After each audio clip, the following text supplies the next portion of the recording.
The idea is I tell everybody that's going into business because we represent small businesses. That's our bread and butter. We have one big corporate client, that's it. That find something in your industry that everybody hates and then fix it. So one of the things we live with is the law business is horrible. It just, law firms treat associates horribly. They make them bill 2,000 hours a year, which means they're working 12-hour days, and it just wears them out. And we look at things from a really different perspective of trying to give our attorneys a work-life balance. Welcome to Grow Think Tank. This is the one and only place where you will get insight from the founders and the CEOs of the fastest growing privately held companies. I am the host. My name is Gene Hammett. I help leaders and their teams navigate the defining moments of their growth. Are you ready to grow? How do you treat your employees? Well, it matters. In today's job market, you want to get the best employees, you want to retain them over the long term, and how you treat them really is something that you need to think about. Leaders treat employees like customers. Now, I've never heard this concept before, so I had a chance to talk with the guy behind these words, that leaders treat employees like customers, and he is Matthew Davis with Davis Business Law. He's an author of other books, and we really went into this concept of why did he choose treating employees like internal customers? And we were able to get to the heart of it. We were able to talk about what that really looks like, what it means, and why it's so important in today's world. So if you're curious about that, make sure you keep listening in to this podcast. And if you're curious about how to take your business to the next level, make sure you check out my website, genehammett.com, and you can schedule a call with me. Inside that call, we will talk about the things that you never get to talk about inside your business. We will identify the blind spots or the things that you really want to make sure that you can put words to so that you can grow your business beyond where it is, because you know that you must evolve. You know that you must continuously push the boundaries of who you are and how you lead and how you strategize in order to keep this kind of growth going. So just go to my website, genehammett.com, and schedule your call today. Now back to the interview with Matthew. Matthew, how are you? I came back to the office to rest up because I just took 12 boys kayaking for 3 days, and so I'm resting up at the office, and then I had to run down to one of the courthouses here a little while ago. So well, we're going to have an okay. exciting conversation today. We're going to talk about something interesting, but give us an idea of what Davis Business Law is all about. Well, I had a midlife crisis about 8 years ago and took my solo practice and turned it into a law firm. We've now got 24 employees and 13 employees in 13 attorneys in 7 offices, and about to branch out, I think, down to Houston is where we're looking at next. So we operate from Kansas City down to Dallas and suffer a little ambition to expand it beyond that, frankly, because we're having so much fun doing it. Well, I'm going to be excited to talk to you today about this whole concept of treating employees like internal customers. What does that mean to you? The idea is I tell everybody that's going into business because we represent small businesses. That's our bread and butter. We have one big corporate client, that's it. That find something in your industry that everybody hates and then fix it. So one of the things we live with is the law business is horrible. It just, law firms treat associates horribly. They make them bill 2,000 hours a year, which means they're working 12-hour days, and it just wears them out. And we look at things from a really different perspective of trying to give our attorneys a work-life balance. Well, I get the concept, and everyone knows the employees and attorneys work really long hours. But why is that so important, treating them like customers? Well, first of all, it makes our ability to recruit great lawyers so much better. So, for instance, we pulled Dixie out of one of the Oklahoma City law firms, and those were her billing requirements, right? We cut those by a third and were able to match salary. And, just changing that balance in her life changed everything. Okay. And that's part of the thing. But the other part is just looking out for their needs, being generous with them, taking good care of them. And I mean, it's not a new concept to treat your employees like family, so to speak. It's of course harder once your company gets bigger. So you've gone from this whole concept of being a solo attorney, and I'm assuming you were good at what you did, and you decided to build a team around you. Many of them are attorneys right now. Did you have any lessons that you learned the hard way in that journey? That's the answer to that question. And yeah, the answer is yeah, of course we did. And some of it is finding just the right attorney profile that fits with our clientele. So, for instance, we don't hire anybody new right out of school because part of it is we've just realized we're not very good at training them. We hire people who already have the skill sets, and the skill sets have to include the ability to do the desk work, the paperwork, but then also just this hair trigger attitude that if anybody's messing with our clients, yeah, let's go to the courthouse and teach you some manners if that's what you need. And we've made the mistake of hiring some attorneys that didn't share that attitude, that were desk lawyers, and we've really learned not to do that. Someone said to me once about your employees, you want to make sure that everyone knows we select customers. You want to make sure you're selecting employees just like you would select customers. Do you find a correlation there in who you're working with and who you're hiring? Oh, completely, completely. We use Mark Murphy's Hiring for Attitude book Okay.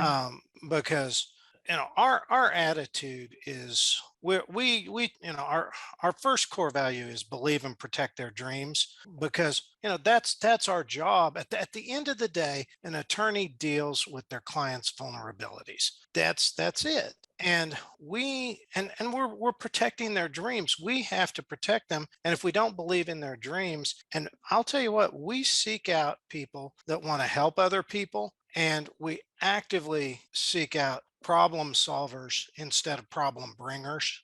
You know who they are. I mean, you've worked with them.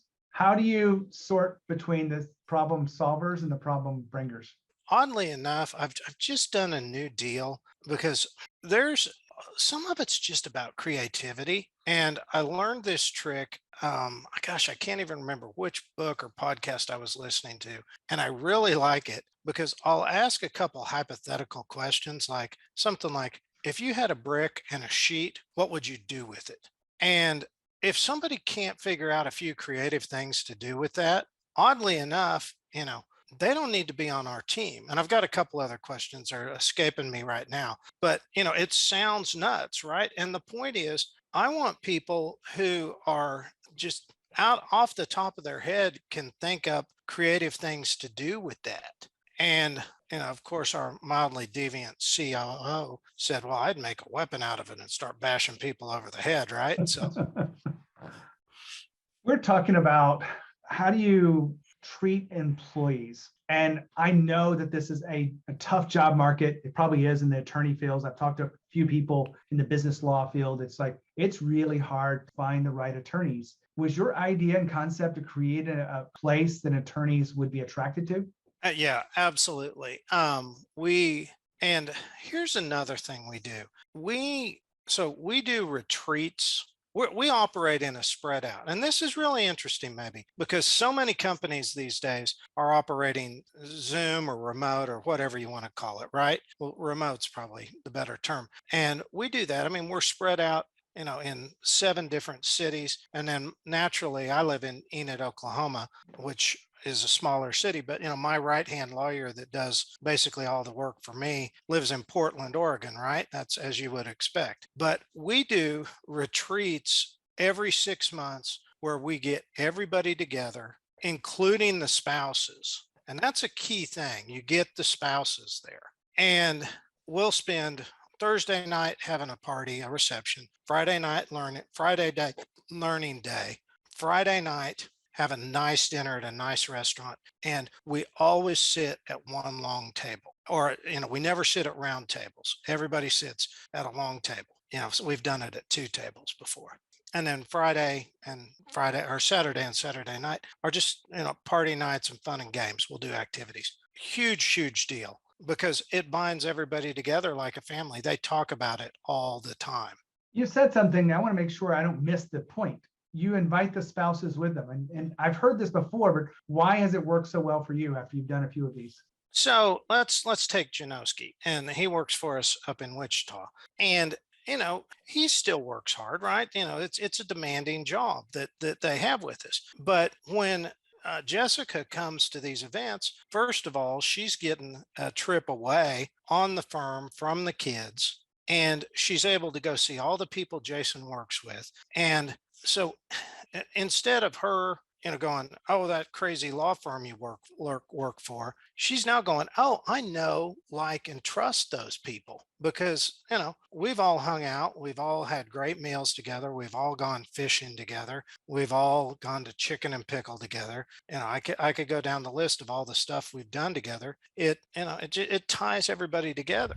Matthew just talked about having spouses at your meetings. Now, one of the things that we wanted to get to the heart of is, and I've seen this happen, you want to make sure that your people bring the people that mean the most to them, which is probably their spouses, maybe their kids too, but you probably can't have them all at your meetings. But bringing a spouse is the person they're having conversation with, and that really does allow them to see what they're a part of and be a part of something special. And if they're a part of something special, it's going to be hard to leave that. Now, if you've got to pay off on that promise of when you bring them together for these retreats or however you're gathering together, bringing the spouses and allowing them to come does allow for you to create that space and that connection. And that's what it's really meant for. Back to Matthew. I love the detail there. We've been talking about treating employees like customers. What else could you share? Is there similar stories or something that you feel like really exemplifies treating them like customers? Because it's different than just treating them like employees. It is. It's and there is. We recognize that they can go anywhere, right? These lawyers are in demand, and they can go work for some other law firm if they want to. And one of the lawyers. So my COO is a retired JAG colonel. So he was an Air Force colonel. I find it pretty amusing that he answered to a 4-star general before answering to me, right? And he's a farm boy from down the road here. But we really just talk about all of the lawyers and are like, okay, what do they need? What can we do to help them? What can we do to support them? I've got one in Oklahoma City, and she, my wife has this concept of there's flags and flagpoles in relationships, right? And it's kind of a crazy theory, but that one person is the solid and one person is a little bit more out in the wind, right? And so we really work with her in that way because that's just the way she is. Incidentally, I have a weird habit of going down to the what is it?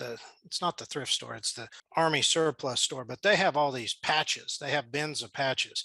And I'd made a hat for one of my friends the other day. I found his name in there, and she wanted me to make her a hat. She said, find me a grandpa name. So I found her 2 patches today, Wilmer and Myron. And I'm going to make her a hat with either Wilmer or Myron on it. She's just weird, but she will love it. She will wear that every weekend, all weekend long. It's like a goofy gift you give a client, right? Where did you learn this concept of treating employees like customers? I have no idea. I picked it up somewhere. I mean, when I had my midlife crisis, and I, again, kind of joking when I say that, I started reading, and I just started, reading about how to run a business, because I came from just a solo practice with 0 employees. I had a couple independent contractors, and I just started reading about it, and it's just how I think I would want to be treated. And I'm sure somebody's written about it, but I can't remember who. So it didn't stand out. I want to ask you a question about your own leadership style. How would you frame your leadership style now under this concept of treating employees like customers? I am a very casual, easygoing person. And my leadership style is to, probably you would say, lead by attraction in the sense of let's create an environment where people are happy, where people like working. And we know that we have to work as a team, but at the same time, we try and give our attorneys a lot of freedom to practice the way they want to practice, to take the cases they want to. And and and I also really push them to be better at everything they do, because I try and inspire them. I'm getting ready to pop out an email about this one of the kids we took kayaking this week. This was awesome, Gene. This little guy is a Chinese orphan that was adopted by one of the local Vietnamese families, and now that kid's dad is an Air Force colonel. So he's in a really good, solid family, and he's one of those babies that has he's missing the basically from elbow down of his right arm. And I had that kid out kayaking this weekend, and I put him in a kayak. I put him in a kayak. I initially put him in a canoe. That little sucker just got out there and did it, right? I mean, I had him going down class 2 whitewater all day Saturday by himself in a kayak, right? So I'm sorry, I'm a little bit off, but let me bring it home. When I'm talking leadership style, all my people are about to get an email talking about that kid, going, guys, look, this is what we can do. This is what you can do with your life if you just set your mind to it. And this is what you can do for our clients if you just set your mind to it. Now, Matthew was talking about leading by attraction. And I know that if you want to attract the best employees, you want to retain them, you've got to get 3 things right. One, you've got to have a mission that people really are aligned to, because if it's got to be more than just the job, more than just the paycheck.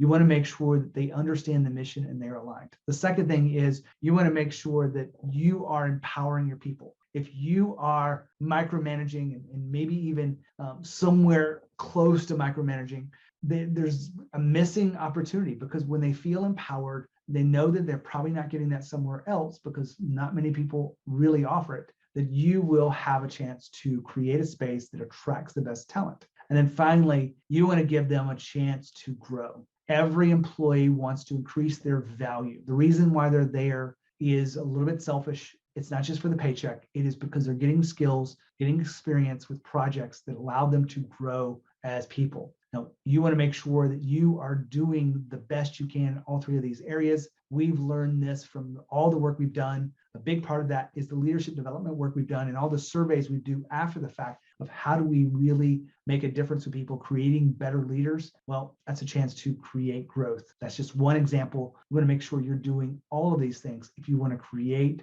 a place that people are attracted to. Now, back to Matthew. I appreciate the story there. I can see what you're talking about, because the difficulty, you probably assumed that he would have some level of difficulty with this, but then he showed you that he was able to handle it.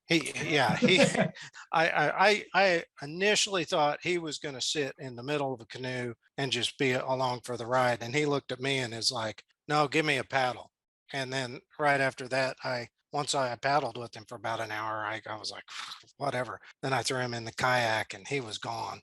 Well, it's been an incredible conversation with you. I really appreciate your time, Matthew. When you think about your journey as a leader, what's one thing that you wish others understood that you've had to figure out maybe the hard way? Oh, wow. The thing I always talk about, and I think this is going to be my 3rd book, is figure out what your word problem is. And what I mean by that is write out what success looks like for your company, and write it out like those stupid word problems that we hated as kids, and figure out what numbers you have to hit and how to measure those numbers so that you can get to that equation that for you equals success. And I have figured that out. I've keep tweaking it, and I will probably always keep tweaking it as we grow, but it's right. My whiteboard is right up here, right across the top of my whiteboard. And, when I know that, and I know that that's all we have to do for success, wow, it's super empowering. Matthew, thanks for being here on the podcast. Okay, thanks. Now, this interview was fantastic. We talked about leaders treat employees like customers. That whole concept was new to me. And I dove into this with a lot of curiosity about how they do it. Now, it has a lot of overlap with my concept of put employees first, if you really want people to feel a sense of connection and a sense of purpose around what they're doing, you want to make sure people feel that sense of ownership, but treating them like customers. A great conversation today. Hopefully you took some notes and can apply those inside your business as you continue to grow and scale the way you want to. As you think about your own growth, make sure you keep tuning in to Growth Think Tank. And as always, we encourage.